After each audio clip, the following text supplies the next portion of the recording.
Hey everyone, it's Linnea for Miss Ink Stamps, and I have a project for you today using the Pretty Birds stamp set.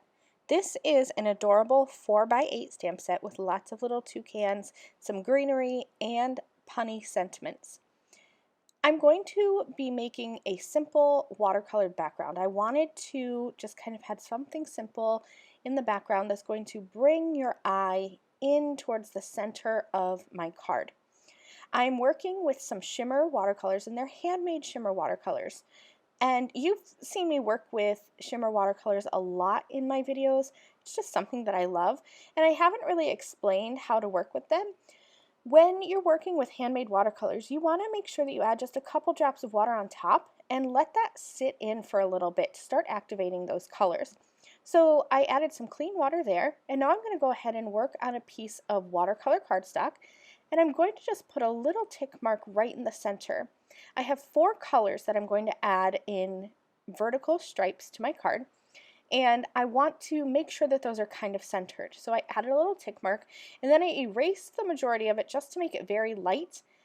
And I've planned out my colors. I thought about going in rainbow-ish order, and then I thought maybe I'd mix it up a little bit. So I'm actually going to be going in the order of green, pink, yellow, blue. So I'm going to start with my pink and just draw a line vertically down, slightly off center from the center of my card. I'm going right to the left of that little line that I drew on the center of my card there because I don't want to trap that pencil mark under my watercolor. So I've added some watercolor, and then I'm going to erase my pencil line. And then I'm going to come in with a second layer of this watercolor once it's dry. When I'm watercoloring, I like to start light and then add on darker colors. Now you can see that I'm working very quickly here on these vertical stripes of watercolor. In fact, I'm not taking any care to blend them. I'm working on watercolor cardstock, so you could blend these out nicely and mix them together, but I wanted them to kind of have a more abstract, and this is kind of a jungle card, so for some reason I was thinking wood grain. Not sure why, but that's what I was thinking. So I left my colors kind of with some harsher lines. You can see there, I didn't blend them out, and I did that on purpose. And the way I achieved that was using a lot of the color and not a lot of water. If you wanted a more blended look, you'd use more water, but I wanted this to kind of, harsh is not a really good word, but that's kind of what I wanted it to look like. Textured, I guess, is a good word. I wanted to have a textured background. So I added some black watercolor spatters just to give some more texture, because you know I like some texture in my backgrounds. And now I've grabbed the 2 greenery pieces and a couple of little birds from the Pretty Bird stamp set from Miss Ink Stamps, and I've laid them out on my card.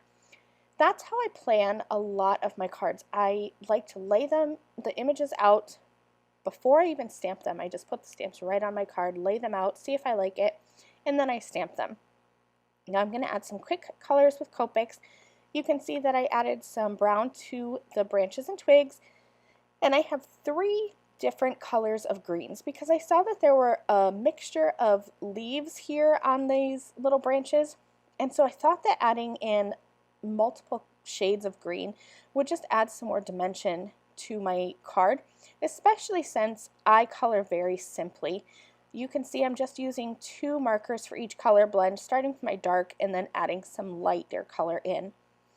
Now here's where I kind of went rogue. These are parrots, I believe, but I'm not really sure what they're supposed to look like, and I could have probably Googled it, but I decided to just wing it and add some color, and I'm pretty sure that I colored these more like toucans than parrots, but that's okay because it's a card and it's handmade, and these birds can have any color. I thought about actually coloring them rainbow, but I wanted to use some colors that were going to stand out from my watercolor background.